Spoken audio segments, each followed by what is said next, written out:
En este video vamos a hablar de los mercados financieros y un poco cómo interactúan con los derivados. ¿Para qué los derivados? Existen tres usos naturales de los productos financieros derivados. El primero de ellos es para administrar riesgos utilizándolos como mecanismos de cobertura. ¿Qué quiere decir un mecanismo de cobertura? Podría ser sinónimo de un mecanismo de protección. Protección contra cambios inesperados, sobre todo pues en precios de bienes que nos interesan. Así que este es el primer uso natural, y en ocasiones el uso de derivados es prácticamente sinónimo en los medios de comunicación, por ejemplo, de coberturas financieras. El segundo uso natural pues es la especulación. Este caso es porque realmente al hacer uso de un producto financiero derivado se puede ver un poco como hacer una apuesta, y esta apuesta es sobre el precio de un bien subyacente. Así que hay veces que alguien apostará porque el precio va a subir, y también se puede apostar porque el precio va a bajar. El uso de productos financieros derivados para especulación, pues en principio no es algo tan aconsejable, pero esto lo hacen los amantes del riesgo, puesto que ellos quieren maximizar su ganancia, y normalmente para intentar generar más ganancias, pues hay que arriesgarse más. Bien, el tercer uso es evitar o reducir cargas fiscales y o costos de transacción. Una exposición más detallada se puede encontrar en la sección 1.4 del libro de McDonald, Derivatives Markets. De manera tradicional, en el mercado financiero, para lograr rendimientos, pues hay varios mecanismos.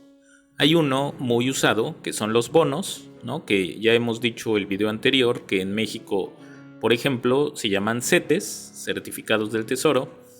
Y estos bonos pues se consideran un producto financiero que no es aleatorio, no tiene nada de aleatorio. Es un producto financiero que es libre de riesgo en principio, puesto que el que posee un bono va a recibir un pago fijo en una fecha futura y no está sujeto a ningún evento, al suceso de ningún evento. Así que este es lo primero que podríamos hacer si queremos invertir nuestro dinero sin tener riesgos. Un segundo mercado muy grande pues son los mercados de acciones financieras. Las acciones, pues ya en los cursos de finanzas básicas pues deben de saber que son una especie de parte muy pequeñita de una empresa. La empresa la representan, digamos, o el valor de la empresa la representan con estos títulos llamados acciones, y entonces se comercia con este tipo de documentos, ¿sí? Las empresas pueden tener muchas razones para emitir estas acciones y de alguna manera particionar su empresa en estos documentos. Y tradicionalmente, pues el que tiene la mayoría de acciones, el 51% o un poco más del 50% de acciones, normalmente puede tomar las decisiones, y estas se pueden comerciar normalmente, por ejemplo, en las bolsas de valores. Y tenemos otros mecanismos para lograr rendimientos demasiados. Se pueden dar préstamos, ¿no? Y fijar una tasa de interés, o bien se puede poner una tasa de interés variable que dependa a su vez de otro mecanismo, de algún otro evento, etcétera. Y por aquí dentro vamos a tener pues los productos financieros derivados. Han habido pérdidas importantes relacionadas al uso de derivados en grandes compañías. En un inicio, pues con algo de irresponsabilidad, fueron tomados a la ligera estos productos. No se hizo bien un análisis del riesgo que se tenía, y además pues coincidió con algún tipo de evento que, por ejemplo, llegó a tener el nombre estos eventos de cisnes negros, porque los cisnes negros pues hasta cierto momento en la historia pues se creían que no existían porque nadie los había visto, ¿no? Entonces, en ese sentido, medio en el lenguaje de probabilidad, un cisne negro pues es un evento que lo más seguro es que nadie lo ha visto, es muy improbable, pero es posible, ¿no? Y entonces cuando se llega a dar uno de estos eventos posibles, catastróficos, pues pueden llevar a grandes pérdidas. Entonces tenemos estos ejemplos. Está un ejemplo de Procter & Gamble en 1994. Podemos encontrar en una referencia un poco más detallado este caso, igual para el banco Barings, un banco que pues durante más de 200 años fue un banco muy poderoso, pero en 1995 sufrió una grave crisis por mal uso de derivados. Y finalmente, bueno, hay muchos ejemplos, pero estos son ejemplos muy representativos. Tenemos en el 2008 la catástrofe que sufrieron varias instituciones, pero la aseguradora AIG también tuvo un colapso generado por mal uso de productos financieros derivados. Entonces, en estas referencias pueden encontrar más información de estos casos. Por lo tanto, es muy importante conocer el lenguaje y las técnicas relacionadas a derivados para ir más allá en la teoría de administración de riesgos financieros. Siempre hay que tener en mente que un derivado es un instrumento cuyo valor depende de otro bien, ¿sí? Depende del valor de otro bien, así que básicamente es una apuesta. Utilizar un producto financiero derivado es hacer una apuesta. Así, metiéndonos en terrenos de apuestas y en terrenos de eventos de probabilidad, hay que recordar solamente algunas cuestiones importantes. El término aleatorio es sinónimo del término estocástico. Estocástico es una palabra griega.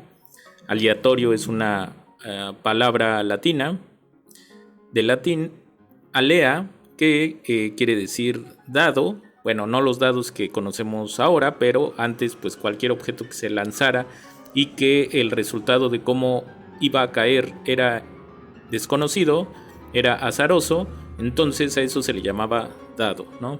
Entonces aleatorio podemos decir que es un término para referirnos a eventos azarosos, es decir, resultados inciertos. Los resultados inciertos pues es en resumen cuando hay incertidumbre, y la incertidumbre es no saber lo que sucederá, ¿sí? Entonces no sabemos lo que sucederá, así que esta incertidumbre, estos resultados numéricos que no sabemos, los modelamos en probabilidad con variables aleatorias. Estas variables aleatorias pues no son números reales, así que si queremos saber un valor esperado y ya saber algo, se calcula normalmente su valor esperado, la media, la esperanza, ¿no? Esperamos este suceso o esperamos este valor, y en nuestro caso, por ejemplo, vamos a usar este concepto muchas veces pues para razonar cómo calcular un precio, ¿no? Porque ponerle precio a un producto financiero derivado básicamente va a ser algo así como tener un valor presente de un valor esperado, porque no sabemos qué nos depara el futuro. Y hay que tener un principio que se va a llamar el principio de no arbitraje, donde deberíamos de cobrar exactamente lo esperado que se puede perder. Y entonces ahí se va a usar este concepto de valor esperado. Finalmente hay que tener esta concepción muy clara. En nuestro curso de productos financieros derivados vamos a tomar como definición de riesgo una exposición a la incertidumbre. Sí, en general, esta es una definición que nos puede llevar a entender muy bien en qué estamos trabajando. De nuevo, un derivado es un instrumento cuyo valor depende de otro bien. Apuesta, es una apuesta. En la vida cotidiana existen otras apuestas que también, sin necesidad de ir a un casino, ya convivimos con ellas. Por ejemplo, los seguros. Los seguros, bueno, pues tienen una teoría detrás de cómo se intenta administrar pequeños riesgos. Una aseguradora toma muchos pequeños riesgos y pues intenta apostar a que no haya reclamos, pero pues cuando hay un reclamo tiene que cumplir, así que una aseguradora estaría apostando porque no haya reclamaciones, y alguien asegurado que ya tiene una póliza que pagó su prima, pues no es que esté apostando, pero se podría ver en el papel como una apuesta a que sí se va a accidentar o a que va a tener un siniestro y que va a hacer uso de su seguro. Otra apuesta divertida pues es cuando alguien, para ahorrarse algo de dinero, pues compra o paga un año de suscripción a un gimnasio. El gimnasio apuesta porque el entusiasta no vaya de repente al gimnasio y aún así ya aseguró el pago de un año entero. Y el entusiasta pues apuesta a que se va a ahorrar porque él cree que va a ir todo el año al gimnasio, ¿no? Y entonces pues ahí no sabemos cómo va a suceder, depende de cada quien.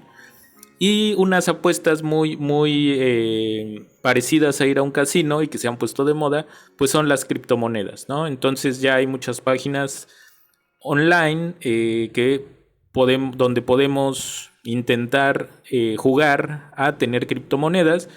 Pero bueno, hay toda una ciencia que se está desarrollando y por el momento pues no vamos a meternos en esto, no es parte de productos financieros derivados, pero tarde o temprano pues también habrá futuros y habrá opciones que son los derivados de los que más vamos a hablar, donde seguramente el bien subyacente serán criptomonedas. Pero bueno, ahorita si adquirimos una criptomoneda, apostamos a que la hayamos adquirido en un precio menor al que la podamos vender en algún momento, ¿no? Y estamos apostando a eso, pero puede suceder lo contrario, que cuando necesitemos hacer líquido, necesitemos hacer dinero, nuestra criptomoneda, dinero convencional, posiblemente el precio sea mucho mayor y, sea mucho menor a como lo compramos y entonces suframos una pérdida.